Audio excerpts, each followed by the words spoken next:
నమస్తే, నేను మీ శివకృష్ణ బూరాడ. ప్రపంచాన్ని జయించినటువంటి ది గ్రేట్ అలెగ్జాండర్ను సైతం ఓడించినటువంటి గొప్ప భారతీయ వీరుడు పురుషోత్తముడు.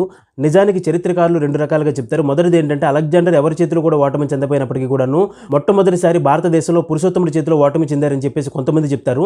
అలానే మరికొంతమంది ఏం చెప్తారంటే, నిజానికి అలెగ్జాండర్ ఓడిపోలేదు, అలెగ్జాండర్ పురుషోత్తముడి మీద గెలిచారు. అయినప్పటికీ కూడాను పురుషోత్తముడి యొక్క ధైర్య సాహసాలు, ఆయన యొక్క పరాక్రమం చూసి అలెగ్జాండర్ చాలా ఆశ్చర్యపడి ఆయనతో స్నేహబంధాన్ని ఏర్పరచుకుని ఆయన యొక్క రాజ్యాన్ని తిరిగి ఆయనకి ఇచ్చేశారని చెప్పి, అలానే మరికొన్ని రాజ్యాలను కూడా ఆయనకి ఇవ్వడం జరిగిందని చెప్పేసి ఇలా రెండు రకాలుగా చెప్తారు. ఏది ఏమైనప్పటికీ కూడా ప్రపంచాన్ని జయించినటువంటి ది గ్రేట్ అలెగ్జాండర్ యొక్క మనసును గెలుచుకోవడం, అలానే అలాంటి వీరుడి చేత సభ అనిపించుకున్నటువంటి గొప్ప భారతీయ చక్రవర్తి పురుషోత్తముడు.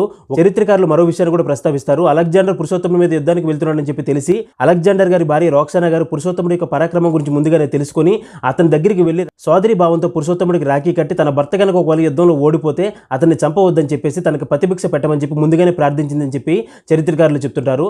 ఆమె కోరుకున్నట్టుగానే తన భర్త ప్రాణాన్ని ఎంత మాత్రం కూడా తీయనని చెప్పేసి ముందుగానే పురుషోత్తముడు తనకు మాట ఇచ్చాడని చెప్పేసి చరిత్రకారులు చెప్తుంటారు. అంటే పురుషోత్తముడిది ఎంత గొప్ప వ్యక్తిత్వం మనం పిల్లలకు తెలియజేయాలి. అలానే ఆయన యొక్క ధైర్య సాహసాలు, అదేవిధంగా ఆయన యొక్క పరాక్రమం నేటి తరం పిల్లలకు ఖచ్చితంగా తెలియజేయాలి. అలాంటి మహాత్ముల కారణంగా ఈ రోజున మనం ఈ స్వాతంత్రాలు అనుభవిస్తున్నామని చెప్పేసి, ఈ దేశం ఎంత గొప్పగా ఉన్నదని చెప్పేసి అలాంటి మహాత్ముల యొక్క జీవితాలను నేటి తరం పిల్లలకు ఖచ్చితంగా తెలియజేసి వారిని సన్మార్గంలో నడిపిస్తూ మంచి భావి భారత పౌరులను తీర్చిదిద్దాలని చెప్పి ప్రతి ఒక్క తల్లికి తండ్రికి వినయపూర్వకంగా ప్రార్థిస్తూ ధన్యవాదాలు.